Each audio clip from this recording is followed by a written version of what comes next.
Welcome to episode 43 of the Rebel Army podcast, the official podcast of Cork City Football Club. And this week we're doing it a bit different as we talk to 3 Italian 90 legends.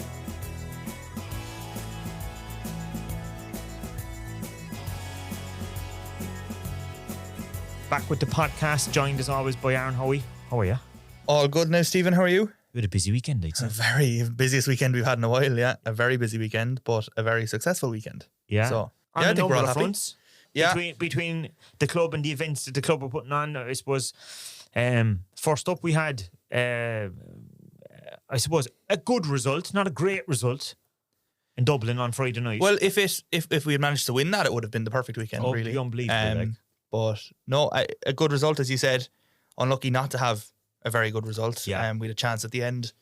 A couple of other chances as well. So Keats took his goal well, in fairness. Brilliantly, yeah. Proper poacher, striker behaviour, wasn't it? It was brilliant. Good crowd, good city crowd there as well. Of course, the Exiles were out in force up in Dublin. They always are. Yeah. But no, it was brilliant. Few talking points from that game, actually. Derek Crowley had a brilliant header off the line, as in cleared one off the line. Milan's run.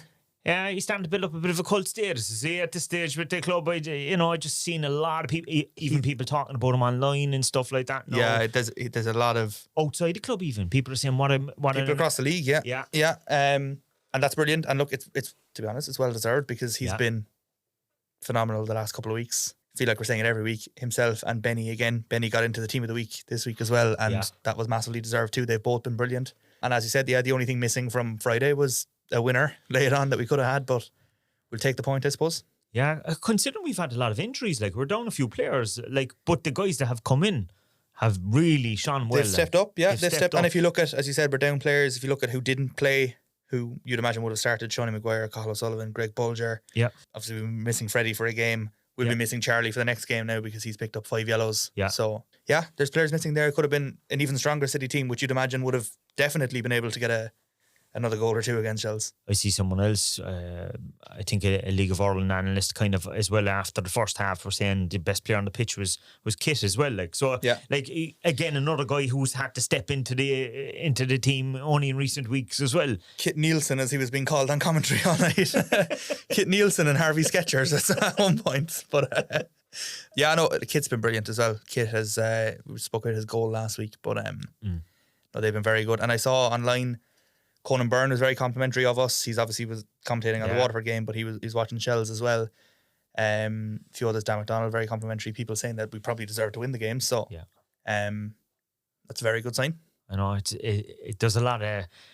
I suppose we've had a lot of games recently where we probably should have won. We felt like we could have won. It's kind of.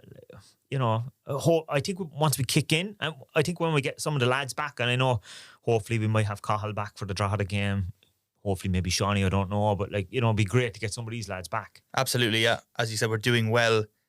Not that we're down to bare bones, but there's a lot of players missing. We're doing well as we are, so as the others come back into the fold, you'd expect us to kick on even further, so hopefully that is the case. Even to have great options off the bench as well. That's absolutely, yeah. At the moment, we're having to start lads that might have been coming off the bench. So then there's, And you would have seen the last couple of games is a lot of under 20s on the bench as well, which is natural when there's injuries. But good opportunity for those lads now as well to be in and around the first team and get that bit of added experience as well. So the lads are on a little mini break. I kind of first, I saw one or two of them. I saw one of our supporters putting up a picture with a few of the lads, I think Kit and maybe Freddie at the airport the other night. And I was like, hold on a second, where are they going? And then I kind of forgot that there was no game. Yeah, international break. Yeah, because it's not mid-season break, but I forgot. Sure, we're in the Premier Division now, and we didn't have that last year in the First Division, so there's still First Division games on Friday. I had to adjust for a second when I saw it. So you say 2 weeks off. There's no game now till the following Friday, so a bit of a presume break for the lads to go home. The lads who aren't from Cork or Ireland anyway, go home, see the families, stuff like that. So and that's important too. Absolutely, it is. Yeah, a lot of the lads are very young, and it's their first time away from home. When we spoke to Rio, first time here, first time in Ireland, first time being on his own. Yeah. So now obviously they've had families over to watch the match, and friends and family have come over, but it's good for them to get back to their own environment as well and spend a couple of days there. and be refreshed, come back for a game against Drogheda. So, absolutely, yeah. And a big game against Drogheda now. Are they still on top of the table? They're still up there? Yeah, it's very tight though. It is. Like, there's not many, there's hardly any points between kind of first and kind of maybe, I'd say 7th even. There's maybe, I think, about 5 points or something. Look where we are. Where are we now? Are we 7th? We're 7th again. Just pulling up the table there now for a look at it. Yeah, even Drogheda, they had lost at home to Rovers at the weekend. They were Shamrock, sorry. At one stage. Yeah, they had been ahead. They're still top, 11 points. You look at us, we're in 8th with 6 points. So 5 points, but a game in hand. And Bows are actually below us, also on 6 points. So the gap between we're 9th to 1st is 5 when points. I looked at it, I forgot that was before Derry and Sligo the other day. Yeah. Yeah, but there's a gap of 5 points between second last and first. So it shows how tight it is. Shamrock Rovers are up to 6 now. Like, there's only one team who are undefeated, and that's Galway. And ourselves and Drogheda are the next, like, only with 1 defeat each. Everyone else has lost kind of more than 2 games, which is mad. Yeah. But again, to go back to and Rovers, to go back to what we spoke about a few weeks ago, like we're saying there's a 5-point gap between us and first. We also have a game in hand, and a game that again we're saying we would have been very confident in getting something out of. So, that could have been very different again if that had gone ahead. Yeah, Shelbourne only lost once as well, actually, but they've drawn 3 games. So it just people dropping points left, right, and centre. It's kind of a continuation of how last season was in terms of how tight it is. We said it. I think we said it before the start of the season. It was going to be very tight. Yeah, it's going to be difficult for teams. Yeah, there's no kind of standout bad team. There's no standout good team. Like at the moment, there's no one breaking away from the rest of the pack. And you look at any given Friday, look at the fixtures. It's impossible to predict who's going to win what game, no matter who's playing against each other. It's near impossible to predict it. So, it'll make for an exciting league for the year. Speaking of exciting leagues, the women had a great first appearance at Turner's Cross for the season. Do you know what? It was absolutely brilliant. Genuinely, it was brilliant. It's the biggest league win since, to my knowledge, the last day of the 2022 season, which was against Treaty, I think. 4-0 win. Christina Dring got 2, Aveen Donnelly got 1, and Ciara Fitzpatrick got 1 on her return to the club as well. So, brilliant. It's wasn't far off the complete performance, to be honest with you. Even towards the end, there was 5-6 minutes of mad pressure where, even watching it back, I don't know how Sligo didn't get a goal. They had a couple ones where they just directed off target. They got a penalty that Una saved, put it onto the post. I think it was 92nd, 93rd minute. Absolutely brilliant. We spoke last week about how it went up to Peamount. Peamount had scored 2 goals in the space of 5 minutes, but I said for the other 85, City were right up there with them, if not bettering them. And the performance level continued, I suppose. They kept that up. They proved that right. And brilliant, 3 massive points and a brilliant performance to boot. And great weather as well for the game as well. It was a lovely evening. Everyone was happy, and everyone that was there enjoyed it. Everyone involved was happy. Frank was delighted. But it was overall a brilliant Saturday at the Cross. You'd imagine they'll kick on from there now, which is great, to get that boost early in the season. But that's the thing, you get a great result at home, great performance, and then it's almost like a dose of reality because the next game is the long away trip to Athlone, who are obviously champions. Yeah. It's just a difficult one to follow it up with. But at the same time, you never know. Exactly. We're well able to put in a good performance and put in a good shift, so we'll see how that goes on Saturday. And a good crowd as well on There was a decent crowd. I don't have the number to hand. There's a couple of hundred there anyway. Good atmosphere as well. The goals went in. Everyone was happy as well. So more of that as the season goes on, hopefully. Fingers crossed. How did the academy get on over the weekend? Another good weekend for the academy, actually. Couple of high-scoring games. So the under-20s won 6-1 over CK United. Matthew Murray, David Dunn, Harvey Skyders got 2 and Conor O'Sullivan got 2. The women's under-19s won 2-0 against Waterford in Bishopstown. Grace Hogan and Shauna Sheehan. That's actually, they still haven't conceded a goal this season. So I think it was 268 minutes without conceding. Men's under-17s continued their very good start. 5-1 away to CK United. Jamie Ndewuba with a hat-trick. Charlie Hanover and Jordan McCarthy scoring there. The women's 14s won 4-0 away to Cove. Sophia Redmond and Anna Cronin both got 2 goals each. The 15s won 4-0 against CK United. Fionn Rickson, Calvin O'Sullivan O'Shea got 2 and Tristan O'Driscoll got 1. And the 14s beat CK United 2-0. Bobby Harrington and Destiny Ocradia with the goals in that one. Yeah, great results there from the academy. It's been a really positive start, hasn't it? Plenty of goals as well. Yeah, plenty of goals. The under-17s have had a stormer of a start to the season.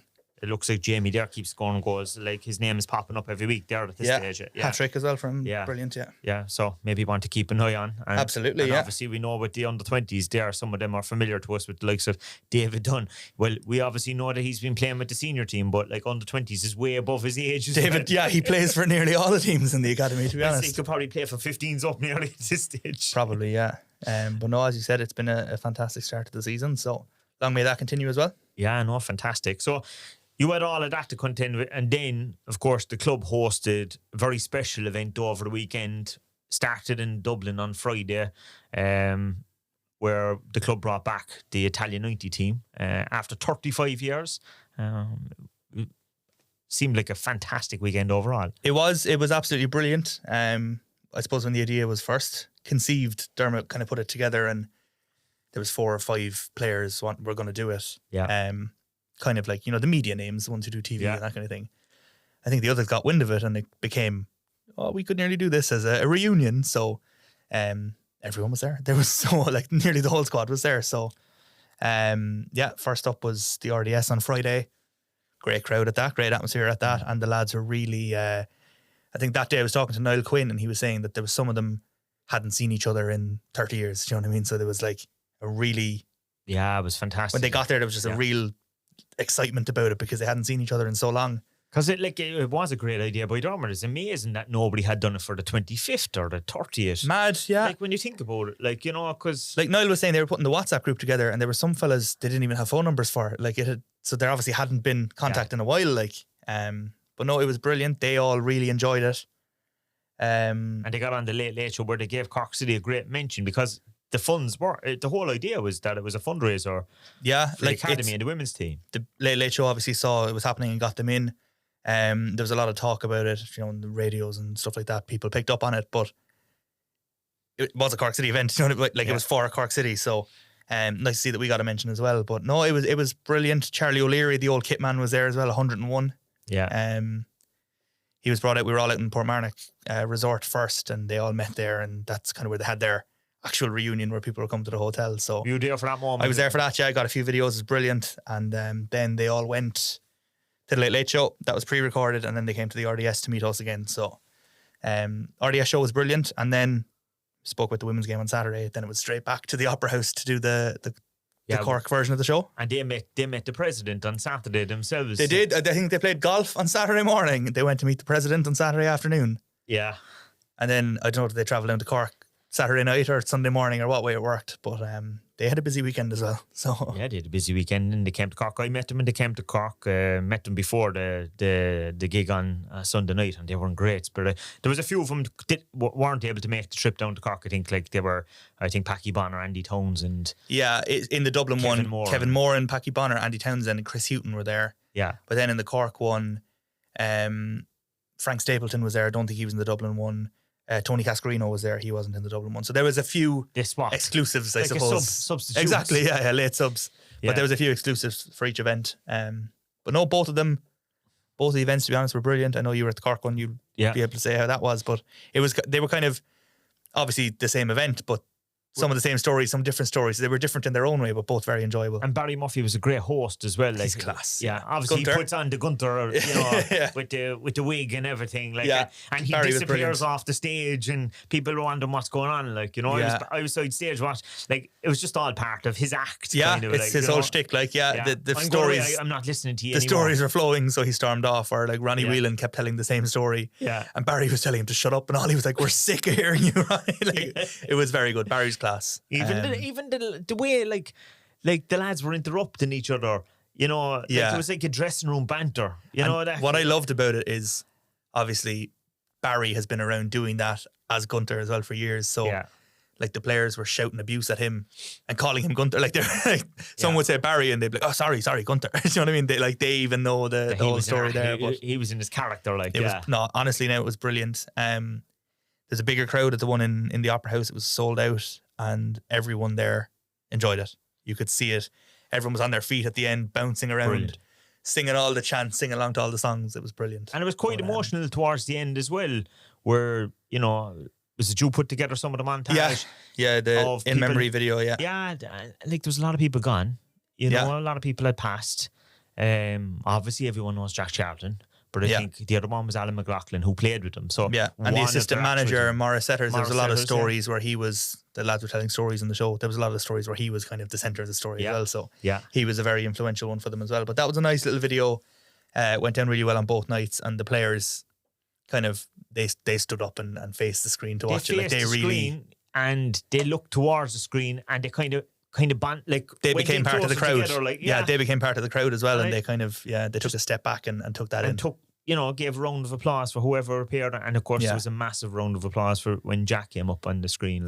So, some of the stories we don't have a recording of it to share the stories here, but some of the stories about Jack Charlton were absolutely incredible. But as you said, it was a fun show. You had a great view. You were side stage, were you? I was side stage, so I had a bite to eat with a few of them beforehand and got to kind of talk to a few of them, and out of that then managed to because it was a bit rushed. Like obviously we were contending with a League Cup final, which some of the lads were watching, and then everyone was wanting to get a picture with them, and I think there were some cameras around as well. I know Tony Cascarino had a kind of a documentary crew, but I think there was other news cameras and everything. I think there was Virgin Media or someone might have been there. I had people from the Opera House saying to me, "Are they with you?" I was like, "I have no idea who that is." There's more cameras. I was like, "I have no idea who that guy is." So there was a lot of stuff going on, but I managed to get two before the show started, one at half time.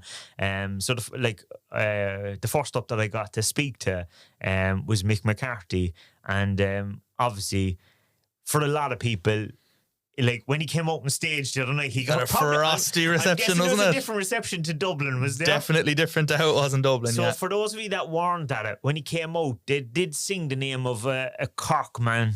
There was initially a big cheer, and then it got a bit frosty. There was one or two boos, and then there was a couple of Keno, and then the cheers were back. And then he was giving it loads on the front of the stage, so then it was kind of off. And Barry playing into it saying he was just doing his job. So it was brilliant, to be fair. So, so I caught up with him, and we'll play it away. We'll have a listen. Welcome to the Rebel Army podcast, Mick. How are you? I'm great, thank you. Yes, I'm having a great weekend. First time in Cork in a while, or like when was the last time you were here?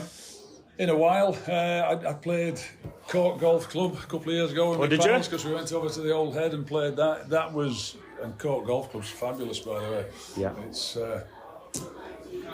we came 2 days. We're going to play 2 courses, so we played Cork, and that was great. And I went to the Old Head, and of course we all know what that's like. It's iconic. Yes. Yeah, it is. But we had a great couple of days. Made very welcome by everybody. It was brilliant. So 35 years on, you're celebrating a big landmark. It's probably nice to get back with the lads, is it?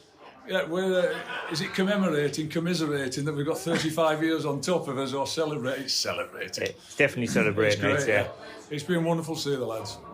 And we had such great camaraderie at the time. I can't ever remember a bad word, a wrong word. There's certainly never any fights in the team, in the squad.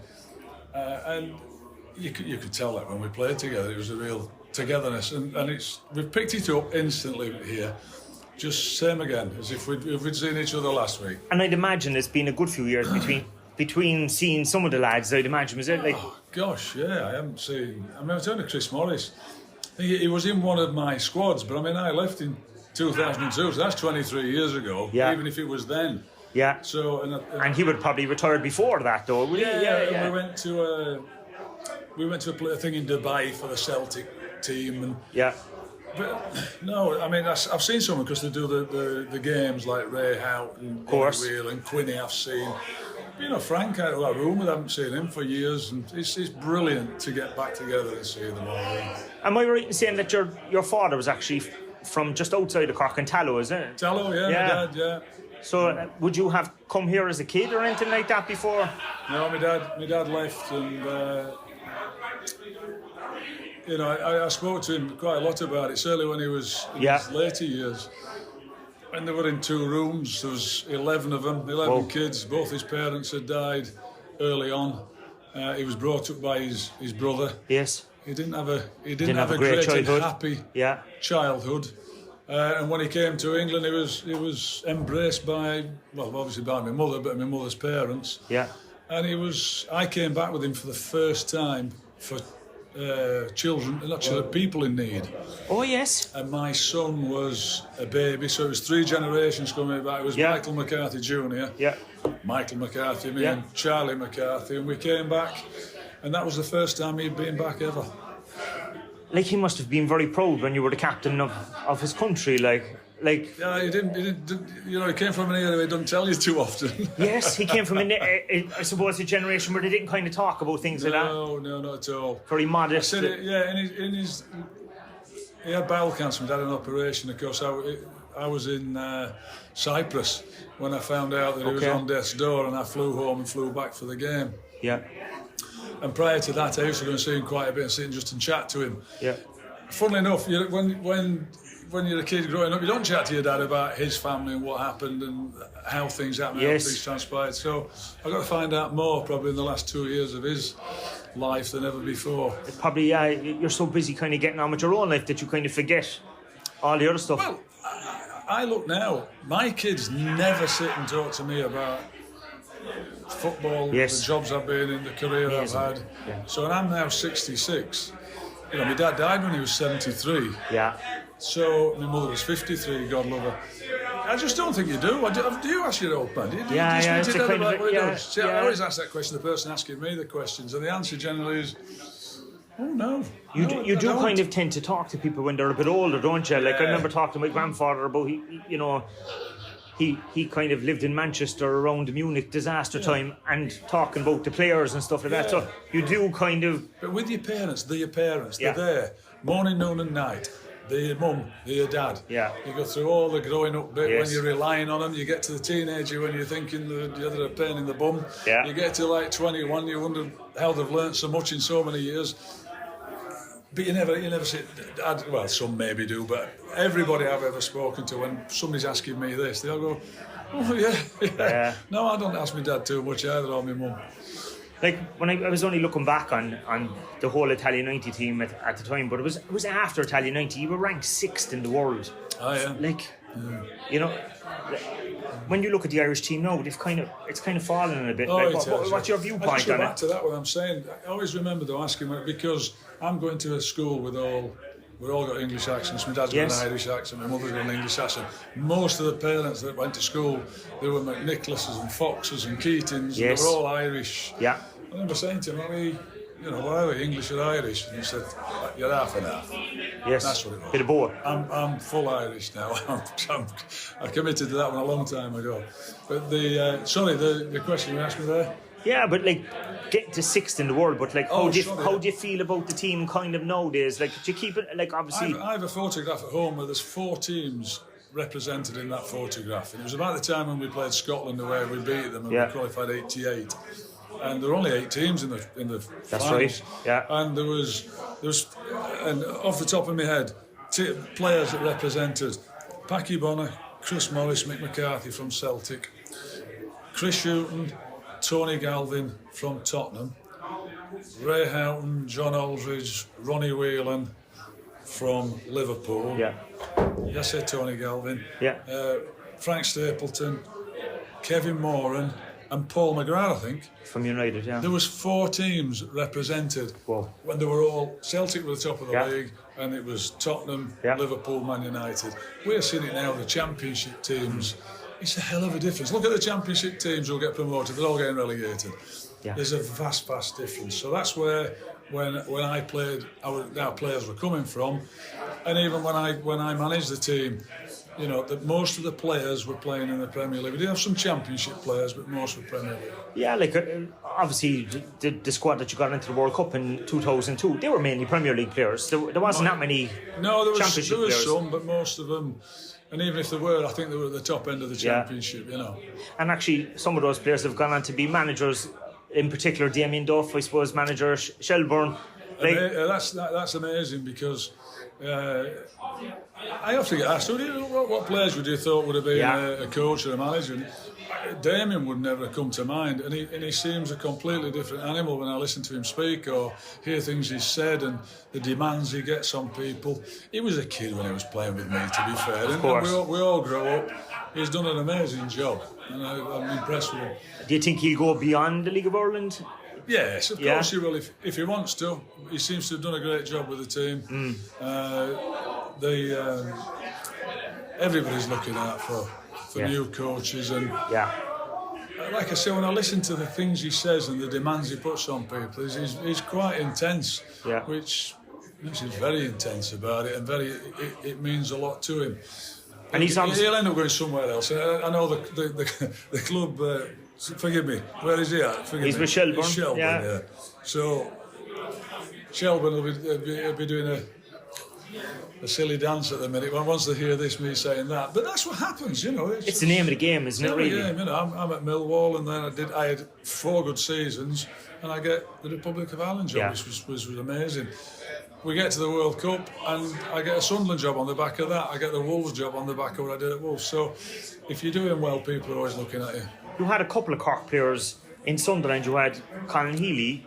There's obviously a famous incident where he came back, and I think it was a tackle from yourself in training. Yeah, I mean, that gets a bit of a bad rap for me, because I went to tackle, I sort of slid in, and I didn't even touch him. Okay. And he put his foot down. Yeah. Sort of between me, and it just went. I didn't. Was it highlighted more than it actually was? Well, of course, because it was Mick McCarthy that tackled him. And of course, that's a great story, that one, isn't it? But no, there was never any contact from me. He turned and put his foot down, and nobody was more surprised than me. And did you bring him in from Celtic? Or was he there before? I think that's a good question. Yeah, because obviously he was a successful player at Celtic. He was. He was a good player as well. He was a really very good player. But the tackle he got his leg broken at Coventry was an awful challenge as well. The guy should have been sent off. Now, it would happen. He'd end up in court for that. It was an awful challenge.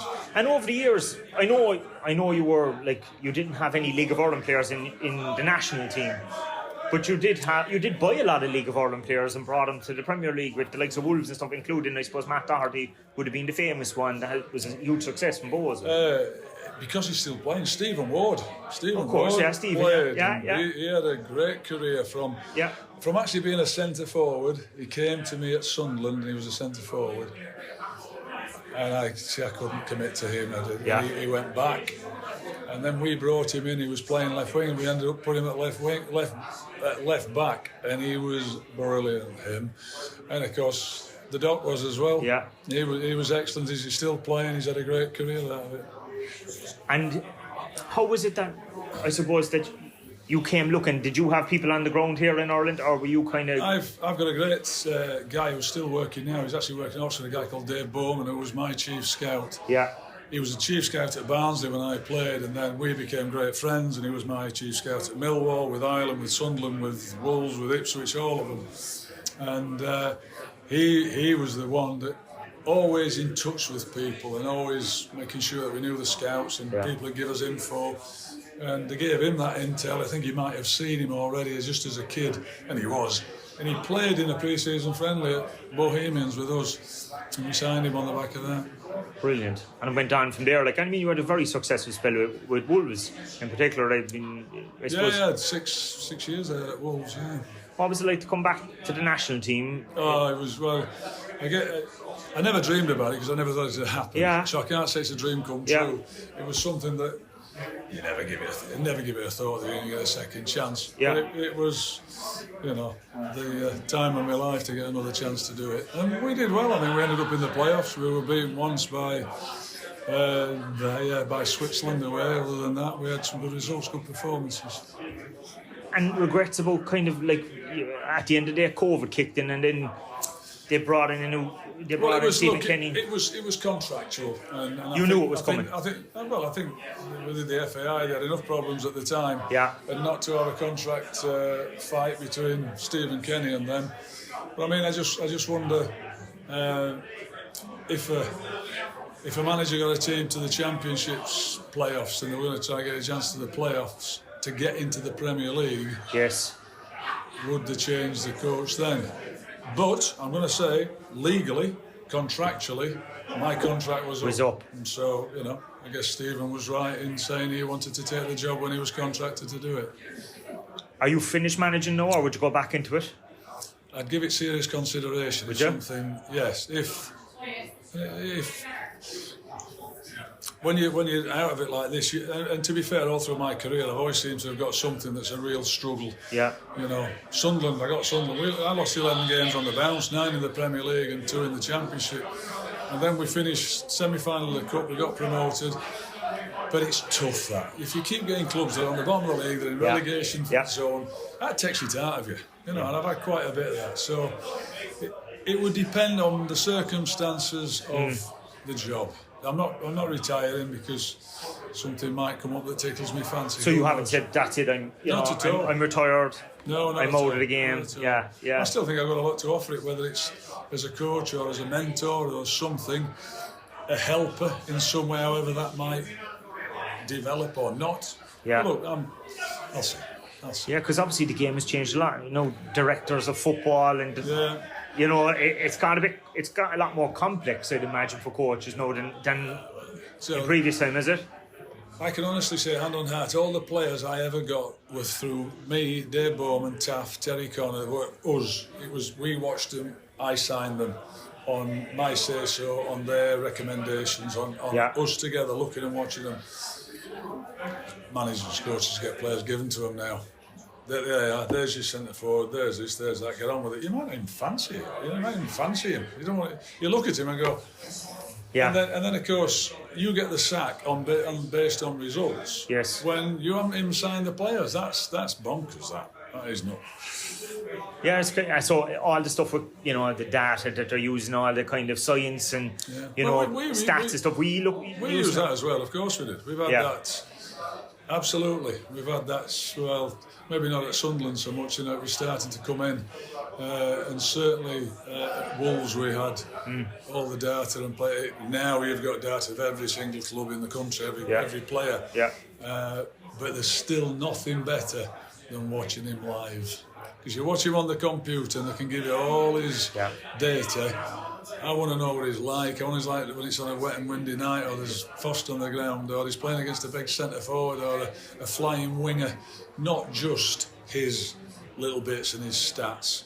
I still like to watch him. Is there any Irish player that excites you at the moment? Like if you were a manager of a club, who would you be looking to sign? Well, Evan. Jake O'Brien? No, Evan. Evan Ferguson? Evan Ferguson was the one that excited me at first, like everybody else. He came and scored, didn't he? And he scored the winner in the Premier League. That's right.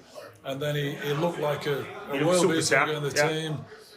And he seems to have been injured, or I think a lot of injuries have really impeded his progress. But he looks like the one. He did look like the one, and I hope he can regain that. Yeah, because the last year or two has been a bit tricky for him. Yeah. And of course, the big centre half you just mentioned. So forget my name. Jake O'Brien. Obviously, he came from Cork City, so we're a bit biased towards him. Yeah, but did he not go out to Leon as well? He did. I got a call about him from Leon because then we'd had 2 Irish. But you played for Leon. Yeah, I think he had a bit more success there than I did. Yeah, like there was a lot. Yourself and Cascarino played in France. Willie played for Marseille. Yeah, so a few Irish players played out there at the time. Like, wasn't there? Was that off the back of the World Cup? Possibly. Yeah, 1990 it would have been. Yeah. No. Kind of put you in the shop window in many ways, maybe profile. Perhaps, yeah. But I'd left and I'd gone to. I came back in 1990 from Millwall. Yeah. From Leon. No, I'd been in Leon. Oh, you've been in Leon already? Yeah. I went there in '89. Whoa. I came back to Millwall to play in the World Cup. Yeah. And what was life like in France? No, it was fabulous. It was a beautiful place. Leon is a beautiful place. It is a lovely city, yeah. And we met great pals there. And I loved it. I loved the training. A friend of ours, Peter Boyle, who was a mad Celtic fan, he sort of did a bit of the deal and looked after me while I was there. God bless his soul, now he's gone. It was a real help to us. And we lived near them, and it was... I loved the training, I didn't like the drive in, that was a bit of a pain. But when we came up to Millwall, and I came on to play in the World Cup because Remy Gard and Bruno Angotti had got in the team. Well, I might be a lot of things, but I'm not thick. I wasn't getting back in that team because they were excellent. And I got a chance to come to Millwall, and there were 10 games left, and I needed to, Jack had said to me, Mick, if you're going to go to the World Cup, you need to play. So I came back and played all 10 games for Millwall, and that, ensured that I got in the World Cup team, and ensured I played because I played all the 10 games. And ensured that you were in the Opera House here tonight, because it could have been a different story. And sliding doors, yeah. So, no, thanks a million, Mick, for coming on the podcast. And I hope you enjoy your brief visit to Cork, and that you might come back. You might come to Turner's Cross and watch us at some stage. Who knows? Might do. I'm a good pal of Dermot, so... definitely come down and have a look. I might come and have a look at the game. Who knows? Brilliant. So you can see from that, I didn't talk about Saipan, because I think it's been talked... We're not going to... You weren't that brave. I wasn't that brave. Plus, I knew, hold on a second, I knew that I only had like about 20 minutes here. Yeah. So, look... There's enough to cram in. There's enough to cram in. And in particular, I wanted to focus on... I knew that his father was from just outside Cork. His father was from Tallow. And so I got him to speak about that. And it was actually... You could see it in him, like that Irish heritage was important. Because I think sometimes there's this thing about that Irish team that... they were great-grandparents or something. The granny rule that you hear about, That's kind of not the case. There is an identity there. Most of those lads, they were all their parents. Yeah. So mixed. And a lot of them you could see again in the show and the stories they're telling. They're so patriotic and proud to be representing the way it was Ray Houghton was saying it. He was talking about how proud they were to represent all of you, and he was talking to the crowd, and it was just, it was a real sort of patriotic feeling about it, I suppose. Mm-hmm. The pride of being Irish and pride of getting to wear the Ireland jersey for them. Yeah, I suppose the other big thing that he brought up there, the Shells fans mightn't like this, or the Shelbourne management team, but he thinks that Damien Duff might be on the radar of a couple of clubs across the water and stuff like that. So, and he thinks that he'll go on further. So, well, that's he said they won't like him saying that on this podcast. The Damien Duff Shelbourne fans won't like it. Yeah, so they might need a new manager. Maybe he's looking for a gig back in, because come back to the League of Ireland himself. What was interesting, he said he's not retired. So he's always looking for an opportunity to get back into the game. He said if the right one comes along, he has managed the national team twice. Yeah. He sounded like there was unfinished business there, but he talked about contracts and stuff, and that's why Stephen Kenny was brought. His contract had expired, and that was the agreement when he got the job. It was so he knew that. But you could hear that he was a bit frustrated that he had got him to a playoff. Yeah. And he couldn't manage. So it was interesting. So there was a couple of things in that there. And, he also spoke about Colin Healy. And you can hear there that he said that it wasn't his fault that he didn't break his leg. Because everyone says that he broke his leg the second time when Colin. But he said, no, that actually... he actually kind of, whatever way he stood down. He did go in for a challenge, but it wasn't him broke. There was no contact. So, look, I'm sure there may be another side of the story we don't know. But, that's always the case, isn't it? But, it was great to talk to him. You can hear from him, though, that, he was very fond of those lads. And the chemistry he talked about was something that my second guest talked about as well. So, just before we went in, I caught about nearly 10 minutes with Everton legend Kevin Sheedy, who also was the man who scored the first goal in the World Cup. Welcome to the podcast, Kevin. Welcome to Cork, I suppose. Yeah. How are you enjoying it? I love it. I love Cork. I've got friends in Crosshaven. I know to drink Beamish over here, and it's brilliant. No, beautiful city, beautiful people, and love every minute of being over here. And actually, where we're sitting at the moment, just behind that building over there is where they make Beamish. So we have a great viewpoint of Shandon, an iconic piece of Cork as well. We're at the front of the Opera House, celebrating 35 years of Italia 90 squad. Probably seems like yesterday to you, does it? You think about it, you think it does, but when you say 35 years, that is a long time.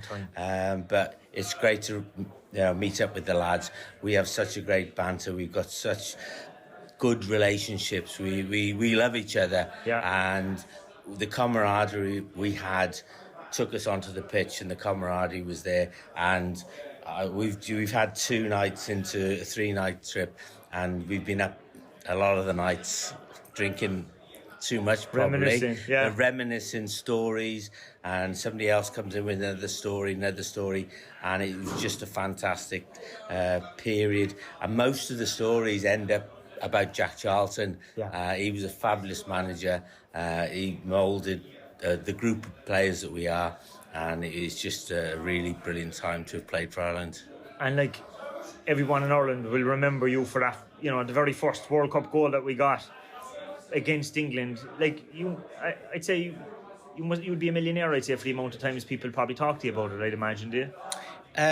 Absolutely. Ireland's first ever goal in a World Cup. Piece of history no one will ever be able to take away from me. But people ask me, what's the best goal you've ever scored? I say that goal against England in Italy, and not because it was my best goal, but most lucrative goal, because wherever I go in the world, I go into an Irish bar and I get a free pint of Guinness. Brilliant. They'll have to get you a free pint of Beamish or Murphy's or something. Absolutely. I'll be doing my best anyway. You'll take any of the stouts. Yeah. Obviously, you had a very successful career with Everton, and you showed me a lovely picture where I go outside the new Stanley Moore Stadium. Yeah.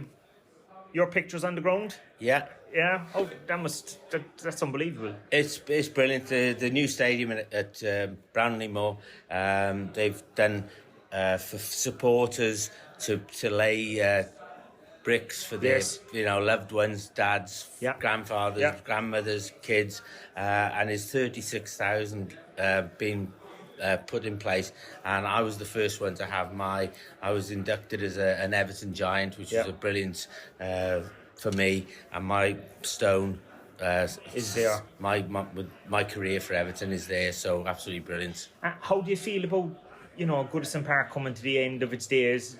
Is there what's your feeling towards it? My feeling is it was so many brilliant memories, from my era. We played Bayern Munich in the semi-final of the Cup Winners' Cup final, the best ever atmosphere I played in, and just brilliant games, atmosphere. Nobody liked coming to Goodison Park. It was a cauldron. The supporters were the 12th man, and it was brilliant. But in this modern world, you have to move on. You have to have better facilities, and the new stadium, I've been to it a few times, 53,000, not a bad seat in the house, and the facilities and everything is spot on. So I'm sure once the Evertonians move to our first couple of games, they will love the stadium. It'll generate a brilliant atmosphere, and hopefully we've got a good team, and the Brownlee Moor will be a fortress. And obviously you have a former Cork City player in your team at the moment that's doing quite well. Scored an equaliser at the weekend, Jake O'Brien. Yeah. What do you think of him? Brilliant. It was great for him. It must have been really frustrating for him when he first came, because he wasn't getting a game. Yeah. The team wasn't doing well. He should have been played earlier, and the manager left, and the new manager came in and put him straight in. Probably not his position right back, but he's right into it, and he's done brilliant. So a long-term signing, he'll be great. Centre back, and he's just proven he's a good player. Scoring a goal will give him so much confidence, and fair play to him, because his head could have dropped because he wasn't getting in. Players weren't playing particularly well. He should have been given a chance earlier, and now he's given it, and he's taken it. So fair play to him. And he's probably carrying on a tradition of Everton having Irish players in their squad. Seamus Coleman has been a great servant after yourself, obviously. Lots of other players over the years as well. So I think it's a nice thing for the club, I'd imagine. Absolutely brilliant. I mean, Seamus is an absolute legend of the club. He's been a massive servant. £60,000 we brought him for. Absolute. Well, who would you get for 60,000 now? But Jake has come in, same thing, and he's taking the tradition on. So hopefully he will have a long-term career at Goodison Park. You dabbled yourself in the League of Ireland, because obviously Seamus came from the League of Ireland, but you had a brief spell with Waterford. Yeah. How did you find it at the time when you came to the League of Ireland? It was right place, wrong time. The day I landed in Ireland, COVID kicked in. At the club, we had 5 players signed. 3 of them were goalkeepers. all our best players had moved to other clubs. All the other better players had signed for other clubs. So all that was left were the players, not being disrespectful, that nobody wanted. Yeah. And then you bring in trialists in. They had to do 2 weeks self-isolation. So a lot of the players didn't want to do that. So in the end, you end up signing players that you wouldn't sign and to fulfill fixtures. So it wasn't the timing was wrong. The place Waterford was brilliant, so I'm glad to see they're doing well. Would you go back into management? If the right opportunity came along, yeah, I'm enjoying myself. I'm sort of semi-retired. Okay. I'm loving life. I've had a double ankle replacement, so it takes a little bit of time to recover from that. But if the right opportunity came, I'd go back into it. But if it doesn't, then I'm enjoying life. There is one other connection with Cork City that you have. A former teammate of yours was a manager here for a while, Derek Mountfield. Yeah, Derek. We were speaking before, and I didn't realise that he had come over here. So So he was a teammate of yours back in 80s, 84, 85. Yeah, he was here for a spell. So it is people do come over, try it for a bit. Yeah. For some it works, for some it's difficult. It's not straightforward, I'd imagine. But no, it's not. And it's like any league. I'd imagine it's a case of adapting to it and a bit of luck, as you said. Oh, absolutely. As you said, great place, wrong time with Waterford. It could have been the same with him at the time with Cork City. Absolutely, and I think they need to get the referees a bit better, because the time I was there, they were absolutely so poor. Yeah, and that was frustrating, I'd imagine, then. Absolutely. Yeah, we've had a couple of incidents in the last few weeks, so I'd imagine things are similar problems. Yeah, and did you keep watching the Irish games and stuff? Or? Oh, absolutely. I was made up for Damien Duff winning the league. Your football career, when I finished playing, I was a youth coach at Blackburn Rovers, and Damien was in the team, 16-year-old, brilliant player at that. He didn't need coaching. He had everything. He had desire. He had pace. He could go on his left foot, on his right foot, could score goals. And he was so determined, so I'm not surprised that he's had the career that he's had, and now he's moved into management and winning the league there. Yeah. I watched the game, and I was so made up for him to actually do that. So yeah. So you're keeping an eye on the results, and we played against them on Friday night and drew against Damien. So yeah. So hopefully, there'll be more players like that in the future. But thanks a million for coming on to the podcast, Kevin, and enjoy the night in Cork. I will do. I'm sure I will do. But thanks very much. Yeah, as I said just before that, like Kevin was talking about, I suppose the chemistry that the players had, but he also talked about like that they all play for top clubs. Mick McCarthy brought that up as well. You know, as something that I suppose we don't have today. Yeah, it's not really there now. You know, you have Cuivina plays in the Champions League, but like obviously Adam Ida and John Scales, not John Scales, Liam Scales. I don't know where John Scales come from. Both playing. Yeah. For Celtic in the Champions League. But besides that, there's not a That's whole something lot. they mentioned, the squad they had Man United, Man City, Liverpool, Everton, Arsenal. Spurs, Celtic were winning things at the time as well and were going well in Europe. So, it came up. But Kevin Alls was also nice to get Kevin's viewpoint on Jake O'Brien. The fact that he's the city connection between him and Everton at the moment. And of course, yeah. He felt he was hard done by. I kind of spoke to him before I recorded him as well about that whole situation with Sean Dyche, and he just felt like it baffled him how he wasn't getting his game.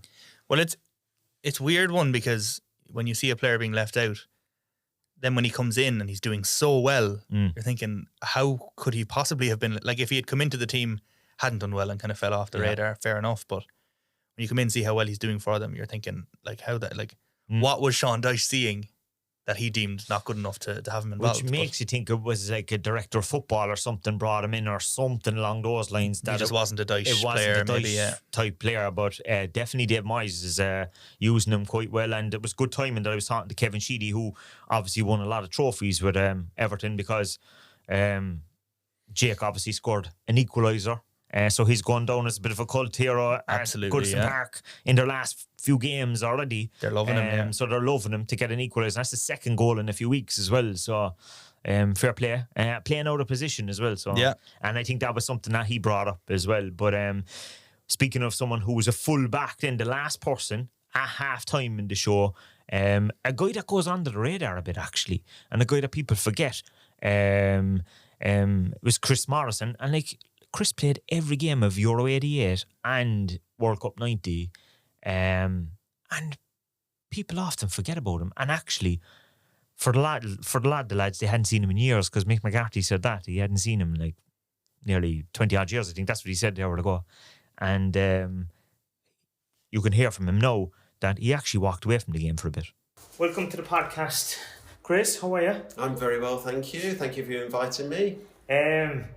Is it your first time in Cork? Have you been here before? No, I've been here once before. I did like a Celtic veterans sort of a reunion type of thing down here, which was great. And did you kind of play a kind of little match at the time, or did you? I don't think there was a game. I think it was just like a sort of a personal appearance, and you know, a great occasion. In one of the pubs or something like that. You know, some of the old Celtic players, Frank McAvenny, and you know, and a group of us all came over, and we were very well received. You know, because obviously, you know, Celtic are always very well received over in Ireland. So it was lovely. We had a good night and you know, a few beers and a good meet. David Kelly. David Kelly chocolate. Interrupting our podcast. And like, you had a great career with Celtic. You played there for 5 or 6 years. Yeah, you know, I had a great time there, to be honest. I think I was the only ever present player in the centenary season, which was something like 55 games in the centenary season. Never missed a game. I know, which is something I'm, you know, pretty proud of, really. And Celtic fans are at the moment in this country, and even City fans, Celtic are coming to Cork in the summer to play to play Cork City. Wow. So they're actually coming to play in the first game that the two clubs will play in Páirc Uí Chaoimh. So it's the GA Stadium is going to be given over to soccer. So for those that haven't been to a Celtic match, what should the fans expect from the Celtic supporters? Our Celtic supporters are fantastic. They are, you know, very aware of their history and heritage. You know, they'll turn out in numbers. They'll be very, you know, lively and vociferous. They'll sing their songs. They'll support their team. You know, generally they're very good-natured. I think, you know, anybody coming to the game will have a great time. And hopefully it'll be a great occasion for the city. And would you still keep an eye on their results and stuff? I do. Watch their matches. I don't always watch their matches. Usually watch the big matches. Yeah. Obviously we've been over here, so we missed the Celtic Rangers game today, which was a bit unfortunate. But you know, I suppose what you can say is, you know, for Rangers today, 3 points, but hopefully 3 trophies for Celtic. We'll take that all day long. It's obviously half time in the show when we're recording this at the moment. What do you think of the Cork audience so far? I think they've been lovely, very generous, and, you know, very attentive, and listened to some of our old ramblings, and, you know, it's great to see so many people who are interested in, you know, what we've done, and the, you know, the achievements of that squad and that side. So it's lovely, and I've got nothing but praise for them, really. I love the story. You were asked about what jersey that you got.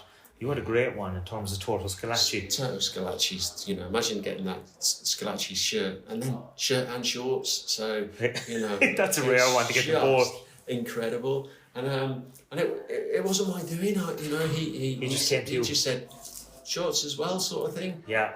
The downside was that, you know, I only had built-in shorts, so I had nothing on underneath. So I had a bit of a, you know, a choice to make at that time. Yeah. Like, do I debag or not?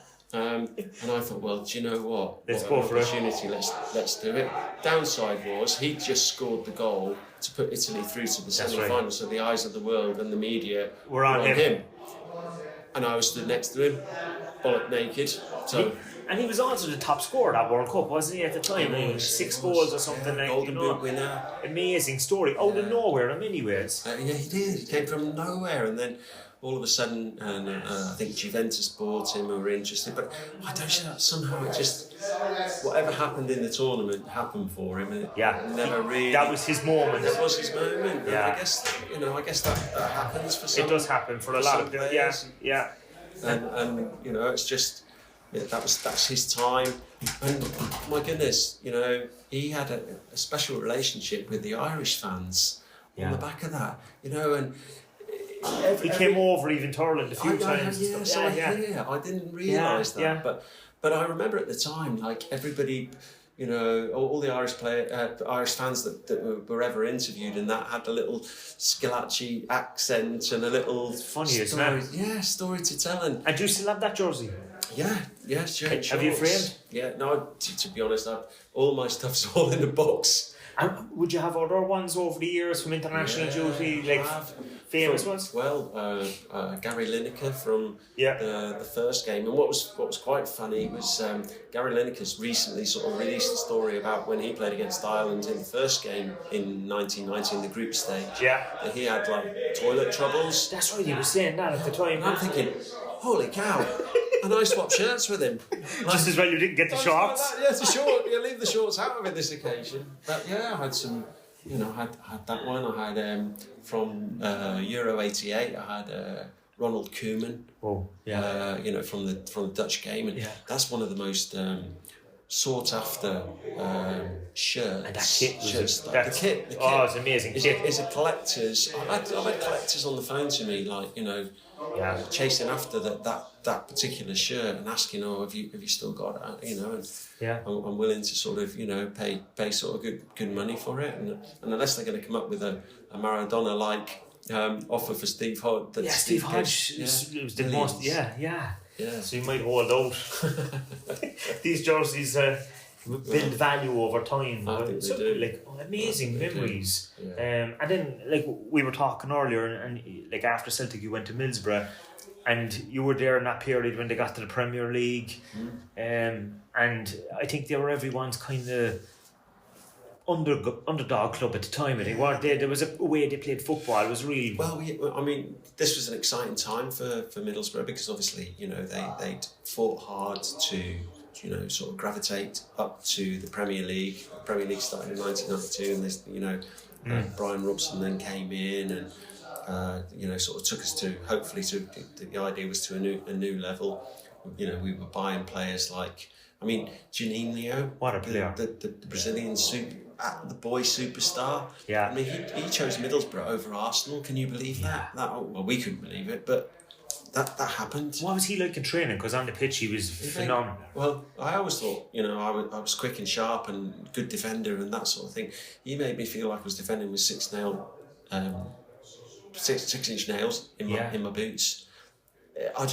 He's so light-footed, so quick, so rapid, change of direction. They just do something different over there. I've never seen anything like it. Yeah. And then you had like Ravanelli, who was the best finisher.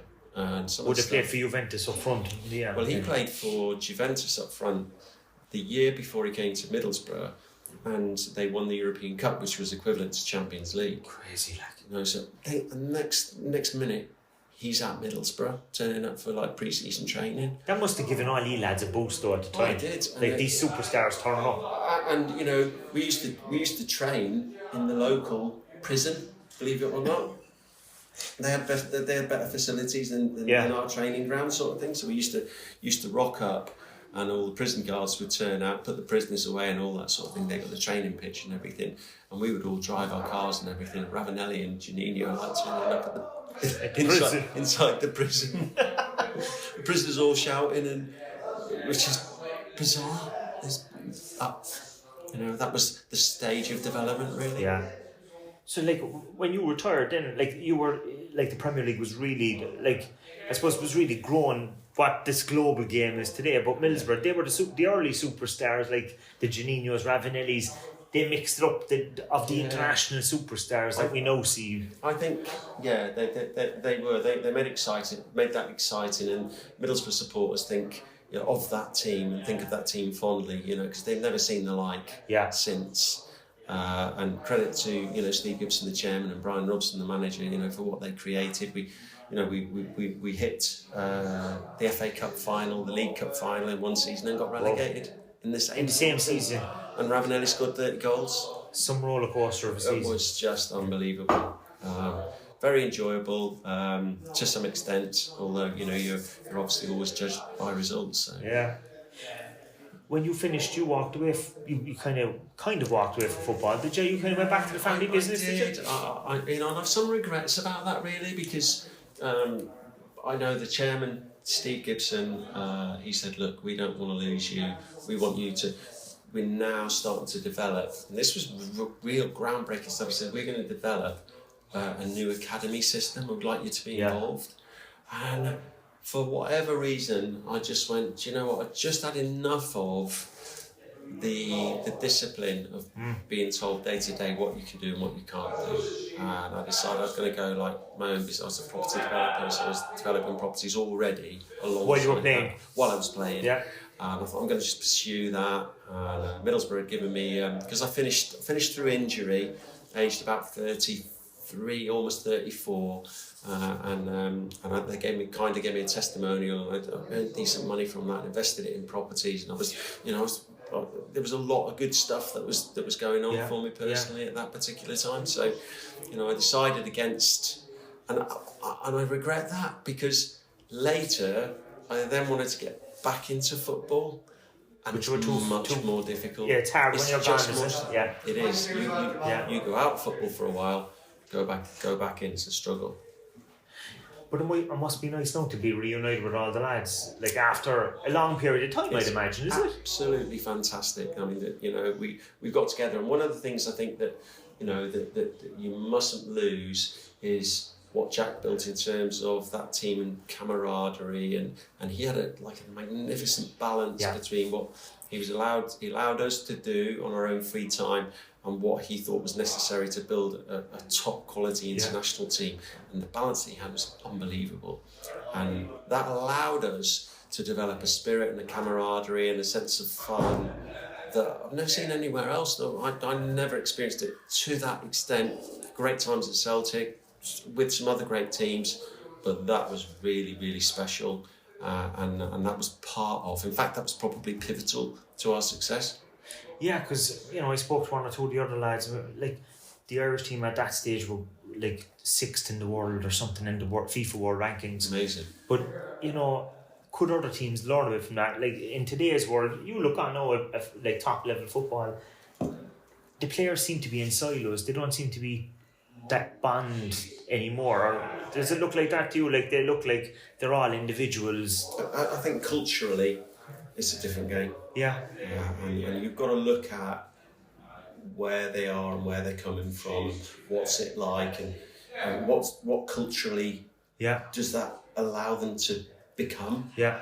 And I think it's very different now. And I've done a lot of work in the academy, so I went back to I was working for the English FA as a coach educator. And I went back to university and did a master's in coaching. It's fascinating to look back and just see what influences and what drives cultures and players and young players, and it's fascinating. But it has changed. It's changed a lot, and I don't think they're of the same. Yeah, different outlooks on the game. From different cloth. Yeah. So I suppose the whole socialising culture is gone from the game because kind of the sports science kind of came in. In many ways, it'd be outlawed, and then they won't be allowed to go for a couple of points together, I'd imagine. Probably not. Especially not like before a couple of games. I don't think they do it anymore, really. I don't think and part of that's right. I talked to Mick McCarthy about the fundamental changes that he made and what did he keep from the atmosphere that we used to create. And it was fascinating, how he tried to do it. And he said, I wanted them to have a bit of what we had, but I couldn't allow them to have all of it. Yeah. So it's because times have changed. We just have to immerse ourselves in it. Yeah. Is there any do you keep an eye on the Irish team today? I haven't watched a lot of Irish games, I'll be honest. To be fair, it's been a long time since I've been over here. And I've only now realised just how much I've missed it. And maybe it's time to... Getting a taste for it to come back. Yeah. Maybe there's an opportunity, because I've done a lot of work in, as a coach and a coach educator, and delivered, A-licence courses, at the highest level for the FA. And, maybe there's some time for me to have a look at, see if I can contribute going forward. Well, look, maybe you come back over this side of the world and pass on some of the learnings, because the English FA have definitely done something right, because the footballers that they've brought through their system over the last couple of years have been phenomenal. To be fair, and maybe the Irish, the FAI maybe need to knock on your door. Maybe so. Well, hopefully we might see you back again. But thanks a million, Chris, for coming on the podcast. Pleasure. Yeah, great to see you. Yeah, like you can hear that from Chris, is like when he finished playing for Ireland, like he went on, like he played with that Middlesbrough team with Juninho and Ravanelli, and like legends, like cult status for Middlesbrough. And he was offered to head up their academy, and decided no at the time he wanted to go back to where he's from. He's from Cornwall, in the south of England, and I think the family were in construction, and he walked away from football, just parked it. Yeah, I'd be interested to see how many people actually do that. You know what I mean? When the career ends, you always see players become managers and coaches, but there aren't that many managers and coaching jobs. They can't all do it. So a lot of them probably do just take a step away from it and do their own thing. Like he said there to me, like he kind of regrets it a small bit, but then like what I didn't know is what he told me was that he had gone on to do a master's in football education, and he did a lot of work with the FA and stuff like that. So it was, that's interesting. Yeah, so very interesting. He was talking to me afterwards about our own academy and stuff like that, because these guys obviously they live in England, so they're not that clued into the League of Ireland. Like they don't know what's going on here. So like I think we still have an educational piece to do with educating even guys that maybe even play with the current Irish team. Absolutely. That, if they don't have that strong bond, like to kind of tell them this is what's happening in the league. Yeah, 100%. Yeah, I think somebody did bring a couple of the lads to a League of Ireland match before. I don't know. They were in Talca Park last year. I don't remember what game it was, but they definitely went to a game in Talca Park, because I remember seeing the pictures come in. But that's all part of it, as you said. Like they should be knowledgeable to some extent about what's going on here. And the more that, the better. The more of the good word of the League of Ireland we can spread, the better. Obviously, Chris also shared the story that he shared on stage as well about getting not just the jersey of Toros Galaxy, but he has the shorts as well. So he was actually, do you know what? You mentioned there that he's a bit underappreciated. I didn't know much about him before the two shows, to be honest, but he was brilliant in the two of them. Both shows, he gave a great rendition of Fields of Athenry until Barry stormed the stage and told him to shut up. He was taking too long. Because he told a big story beforehand. But no, he was brilliant. He was very good. He had some great stories. And that the story about the shorts was a very good one. It's mad, like, and then like he said there to me as well that he has Ronald Koeman's from '88 jerseys as well. So like imagine how much they're worth. Incredible, Like Scalacci's quarterfinal jersey and shorts, the full kit. Yeah. All he's missing is the socks. Yeah, and he doesn't even have them in the frame. Yeah, like just to preserve them, I'd put him in the frame anyway. Absolutely, yeah. But he, as he was saying there, like unless he gets a bid like what Steve Hodges was the world record there for Diego Maradona's 86. Do you know the hand of God? Yeah. I think that went to something like nearly $1 million or something. Really, the jersey or something like that. That was the record, I think. Yeah. Book of Records. Understandable for a jersey from a moment like that, I suppose. But they were all reminiscing on stage about the jerseys. Yeah, there was a good section, a good segment on that actually, wasn't there? Yeah. About who's the best jersey you got? Ruud Gullit was mentioned, I think. Was it Marco Van Basten? Van Basten. Frank Stapleton mentioned Van Basten, yeah. Yeah. Did somebody mention Franco Baresi? I can't remember. He was definitely, I think Baresi was mentioned, yeah. Yeah. Like, and someone mentioned... John Barnes. I think Ray Houghton got John Barnes. Yeah. Ray Houghton was saying he wasn't one for jersey swaps. I think that was the only one he got was John Barnes. But then he said that he was the best player he played with in that Liverpool team in the late 80s as well. So, like, God, the stories from them all were... it was brilliant. Do you know what? It was a great weekend. There were two great events. And they were both brilliantly supported. And in fairness to them, they took a lot of pictures with people. They did. They were very generous with their time at both events, signing things, pictures, whoever wanted a chat with whoever wanted one. So, no, they were brilliant. The crowds were brilliant. I think overall, the events were a huge success, which is good. Great feedback about it online. We've had emails in as well about how people enjoyed it. So yeah, all good. So what's next now? We'll have to come up with another event now. I'll tell you what's next short term. I'm never listening to Put Them Under Pressure or Give It a Last Jack again. I'm sick to death of hearing the two of them. Oh, I need to take a bit of a break from that now. Thank God it was only 2 nights. But look, brilliant all around. They'll be back for the 40th. Yeah, Barry was like, we'll do it again for the 36th anniversary. I was like, give us a break now, Barry. Yeah, 35 years, crazy, crazy. But look, it goes to show that nostalgia definitely works. Like we saw with our own, like people loved, in particular, when we were talking the first half of our own podcast in the Opera House with Dave Barry and the early days. People love that stuff. They love it. Yeah, they'll eat it up. Yeah, you love it. Do you know what? No matter what it is, you love being able to just reminisce. Yeah, trip down memory lane. That kind of thing, people love it. And rightly so, because there's great stories. Yeah, it's important to acknowledge it as well and to go back and remember things that were successful. But so obviously the men don't have a match this week, but the women do.